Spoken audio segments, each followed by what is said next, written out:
Friend welcome आपका अपने channel मुसारिफ 01 में। तो आज हम पढ़ने वाले हैं सर्वनाम जो कि व्याकरण का चैप्टर है। इससे भी क्वेश्चन लगभग पूछता है। तो सर्वनाम पढ़ने से पहले अगर आप हमारे वीडियो पहली बार देख रहे हैं तो वीडियो को लाइक करें और चैनल पर पहली बार आए हैं तो चैनल को सब्सक्राइब करें।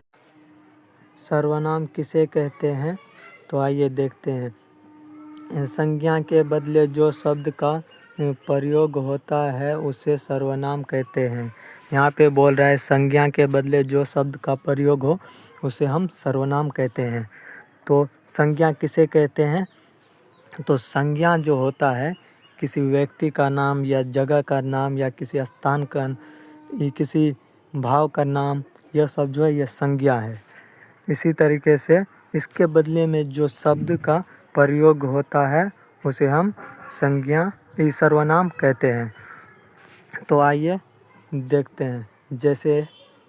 जैसे मैं, तुम, आप, यह, वह, कोई, कुछ, वे आदि। यानी कि यहाँ पे बोल रहा है कि जैसे मैं बोल दूं कि सोहन कल स्कूल गया था, तो उसके बाद हम बोल दें कि वह कल स्कूल गया था। तो यहाँ पे सोहन के जगह पे वह का इस्तेमाल हो रहा है, तो इसी को हम बोलेंगे सर्वनाम। तो आइए इसका भेद देखते हैं, कितना भेद है। सर्वनाम के 6 भेद होते हैं। 1 नंबर में है पुरुषवाचक सर्वनाम, 2 नंबर में है निजवाचक सर्वनाम, तीसरा में है निश्चयवाचक सर्वनाम और चौथा में है अनिश्चयवाचक सर्वनाम, पांचवा में प्रश्नवाचक सर्वनाम और छठा में है संबंधवाचक सर्वनाम। आइए यह सब का परिचय कराते हैं। पुरुषवाचक सर्वनाम किसे कहते हैं? जो सर्वनाम बोलने वाले, सुनने वाले तथा अन्य किसी के लिए प्रयोग होता है उसे पुरुषवाचक सर्वनाम कहते हैं। यानी कि जो सर्वनाम बोलने वाले और सुनने वाले और किसी जिसका बारे में बात हो रहा है उसके बारे में जो बात होगा उसे हम पुरुषवाचक सर्वनाम कहेंगे। यहाँ पे जैसे में देख लीजिए, मैं, तुम, आप लोग आदि। तो पुरुषवाचक का भी भेद होता है। पुरुषवाचक का 3 भेद होते हैं। तो आइए इसका भेद देखते हैं।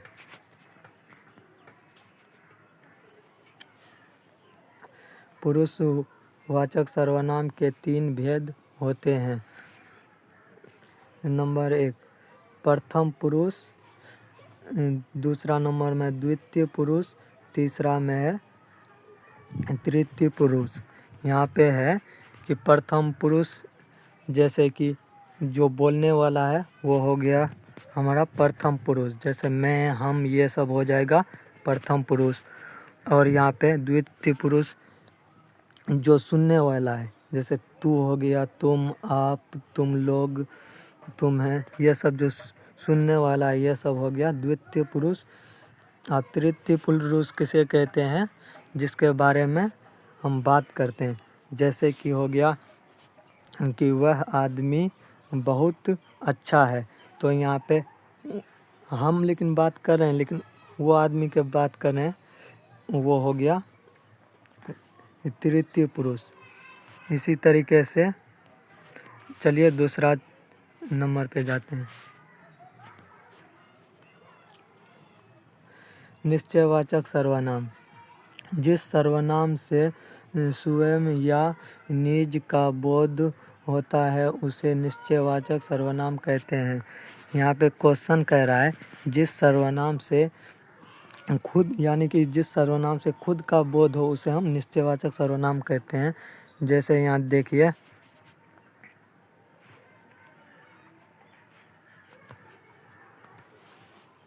जैसे में है अपने आप, स्वयं आदि। जैसे कि कोई नहीं बोलता है कि हम, मैं और आप समझ लेंगे, इसी तरीके से जो संबंध हो, इसी तरीके से जो बात होगा उसे हम निजवाचक सर्वनाम कहते हैं। जैसे यहाँ देखिए, मैं अपने आप चला जाऊँगा, यहाँ पे अपने आप का बोध आ रहा है। फिर यहाँ पे देखिए, मैं स्वयं यह काम करूँगा। जैसे कि फिर यहाँ पे अगर लिखा रहता कि मैं और आप समझ लेंगे, इसी तरीके से जो वर्ड रहेगा उसको हम निजवाचक सर्वनाम कहेंगे। तो चलिए तीसरा नंबर में देखते हैं, निश्चयवाचक सर्वनाम। जिससे निश्चय का बोध होता है उसे निश्चयवाचक सर्वनाम कहते हैं। यहाँ पे जैसे में देखिए, यह, वह, वे, ये, आप आदि। जैसे कि यहाँ पे निश्चयवाचक का मतलब होता है कि जो काम निश्चय है, निश्चय में हो रहा है। जैसे यहाँ देख लीजिए, यहाँ पे कुछ उदाहरण है। वह लड़का मेरा भाई है। यहाँ पे तो पता चल रहा है कि हाँ भाई, वह लड़का मेरा भाई है, ये निश्चय है।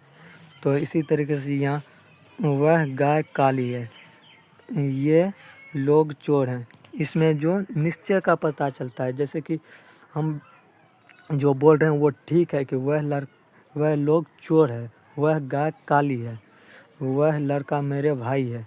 इसी तरीके से जो ये सब हो जाएगा निश्चयवाचक सर्वनाम। ये चौथा नंबर देखते हैं उसमें क्या है, अनिश्चयवाचक सर्वनाम। जिससे अनिश्चय का बोध होता है उसे अनिश्चयवाचक सर्वनाम कहते हैं। यहाँ पे साफ साफ लिखा हुआ है, जिसमें अनिश्चय का बोध होता है उसे अनिश्चयवाचक सर्वनाम कहते हैं। जैसे कोई, कुछ आदि। कुछ लोग आपको खोज रहे थे, कोई लड़का आया था। यहाँ पे जो हम आपको बोल दें कि कुछ लोग आपको खोज रहे थे, तो आपको पता नहीं है कि कौन खोज रहे थे भाई, तो इसी तरीके वाला जो वर्ड होगा उसे हम अनिश्चयवाचक सर्वनाम कहते हैं। जैसे कि आप साफ समझिए ना कि जिसमें पता ना चले कि वो कौन है, क्या है, तो उसे हम अनिश्चयवाचक सर्वनाम कहेंगे। जैसे में यहाँ है, कोई लड़का आया था। यहाँ पे पता नहीं है कि कौन लड़का आया था, तो इसी तरीके से जो वर्ड रहेगा उसे हम अनिश्चयवाचक सर्वनाम कहेंगे। तो चलिए अगला क्वेश्चन देखते हैं।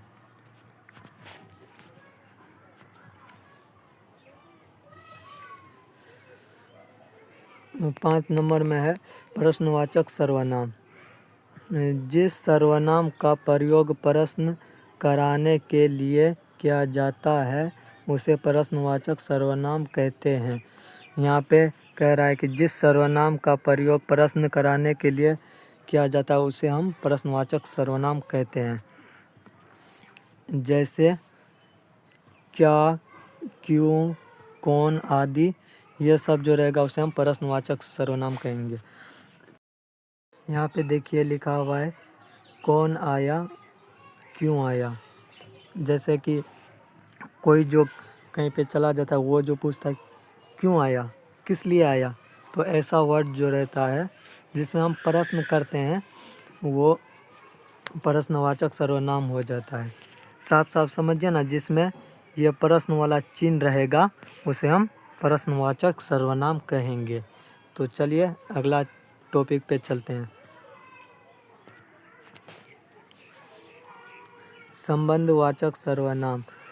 जिस सर्वनाम का प्रयोग संबंध बनाने के लिए किया जाता है उसे संबंधवाचक सर्वनाम कहते हैं। जैसे जो, सो आदि। संबंधवाचक को पहचानने का सबसे आसान ट्रिक है कि जिसमें भी जो, सो लगा रहेगा उसे हम संबंधवाचक सर्वनाम कहेंगे। जैसे यहाँ देख लीजिए कि जो मेहनत करेगा सो फल पाएगा। इसी तरीके से अगर रहेगा कि जैसी करनी वैसी भरनी, ये सब जो होता है तो ये हमारा हो जाएगा संबंधवाचक सर्वनाम। तो अगर आपको यह वीडियो अच्छा लगे तो वीडियो को लाइक करें और चैनल पर पहली बार आए हैं तो चैनल को सब्सक्राइब करें और बेल आइकन दबा दें, क्योंकि हम कोई भी वीडियो अपलोड करें उसका नोटिफिकेशन आप तक ज़रूर पहुँचे। मिलते हैं अगले क्लास में।